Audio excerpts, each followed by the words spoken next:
지난 2009년 하루 평균 화재 발생 건수 약 130건. 화재가 났다고요? 화재 출동, 화재 출동. 출동 명령이 떨어지기 무섭게 소방차에 오르는 소방대원들. 그리고 긴급히 소방서를 빠져나가는 소방차. 하지만 도로에 진입하는 순간 달리는 자동차들 앞에 발목이 잡힌 상황입니다. 네, 생명을 살리는 길 소방차 출동 현장을 점검해봤습니다. 지난 11월 서울에서 발생한 화재 현장입니다. 이 화재 사건에 공통점이 있는데요. 바로 소방차 도착이 늦어져서 피해가 컸던 상황입니다. 노인분들 계시는 노인정이었거든요. 그래서 여기서 볼 때 불이 활활 타는 거 보고 불은 여기 막 나죠. 뭐 소방차는 와서 발을 동동 구르지 마음은 답답하가지고. 지금 보고 계시는 이 건물은 지난 11월 화재가 발생했던 노인정입니다. 소방차의 출동이 늦어진 이유 무엇이었을까요? 소방차가 진입을 했는데 꺾을 수가 없다 이겁니다. 네, 소방차가 갔던 길을 되짚어 가봤는데요. 바로 이 지점의 불법 주차가 문제였습니다. 사고가 난 지점까지는 여기에서 얼마 몇 미터 정도 한 되나요? 100여 미터 되죠. 100여 미터 정도요? 예. 그 100여 미터 정도를 어떻게 이동을 하셨나요? 그때는 이제 우리가 자체 보관하고 있는 수관을 네. 10번을 연장을 했습니다. 네, 길게 이어붙인 소방 호스 보이시나요? 네, 불법 주차로 불이 난 지 5분이 훌쩍 지나서야 화재 진압이 시작됐고 그래서 피해도 더 커졌다는데요. 그렇다면 화재 피해가 급격히 커진다는 5분. 불이 났을 때 5분이 왜 그렇게 중요한 걸까요? 왜냐하면 화재가 발생한 후에 5분이 경과하면 화재의 최고점에 도달하는 것으로 나타나고 있습니다. 실제 주택에서의 화재 상황을 연출해 진행했던 실험입니다. 불이 붙고 난 후 시간 경과에 따라 불이 번지는 모습을 지켜봤는데요. 5분이 지나자 급속히 불길이 커지더니 싱크대까지 불이 붙었습니다. 화재의 이런 특성 때문에 소방차는 5분 내 현장에 도착해서 진화를 시작해야 한다고 하는데요. 짠! 도대체 뭐가 이 소방차의 발목을 잡는지 한번 직접 알아보기 위해서 이렇게 복장까지 차려입고 나왔거든요. 그리고 지금 제 옆에는요, 오늘 도움 말씀 주실 분 나와 계십니다. 실장님!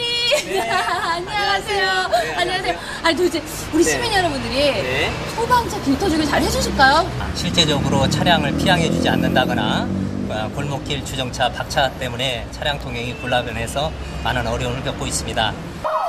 네, 그래서 직접 소방차를 타고 확인해봤습니다. 차 정지. 소방차 화재 출동 중에 있습니다. 차 정지. 정지. 아무리 정지를 외쳐도 제갈길 가기에 바쁜 차량들 도로에 진입하는 것조차 힘겨웠습니다. 한 3, 4km 정도 되는데요. 시간이 제 시간 안에 도착을 하지 모르겠습니다.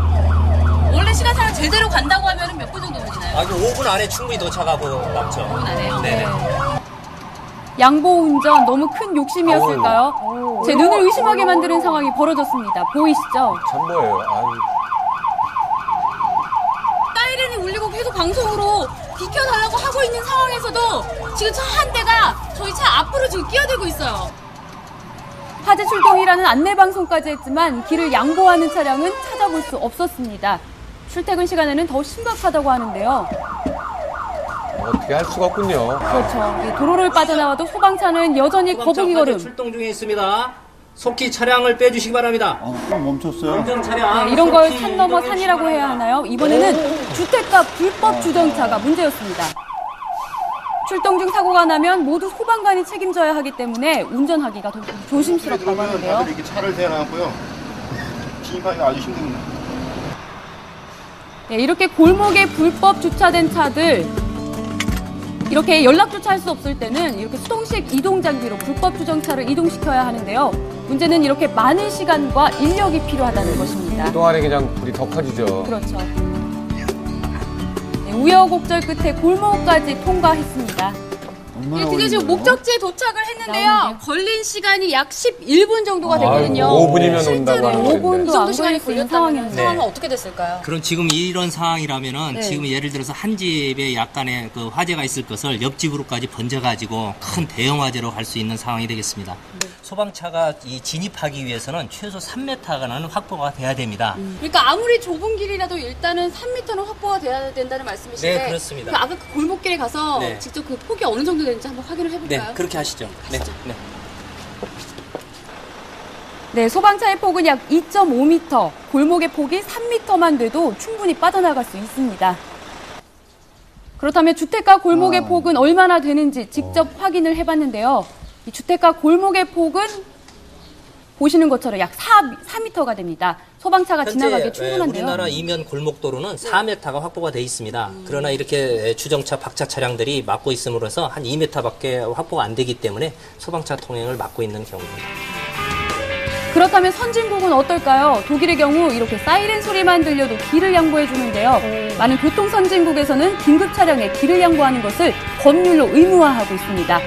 여기서 잠깐 도로에서 긴급 차량을 만나면 어떻게 양보해야 할지 한번 알아볼까요? 편도 2차선에서는 1차선을 비우고 편도 3차선에서는 가운데 2차선을 비워 긴급 차량이 지나갈 수 있도록 해주시면 되고요. 교차로나 편도 1차선 도로에서는 우측 가장자리에 차를 세우고 긴급 차량이 지나갈 수 있도록 해주시면 됩니다. 이렇게 길을 양보한다면 소방차가 더 이상 거북이 걸음을 하지 않아도 되겠죠. 소방차나 또는 119 구급대 사이렌 소리가 나면 한 번만 생각해 주십시오. 저 차에 우리 가족이 타고 있지는 않은지, 그리고 저 소방차가 우리 집 불을 끌어가는 것은 아닌지 하고 그 애타는 마음을 헤아려서 한 번만 생각을 해주시면 아마 그 길은 뚫릴 겁니다. 여러분이 긴급 차량의 길을 막는 동안 수많은 생명을 잃을 수도 있습니다.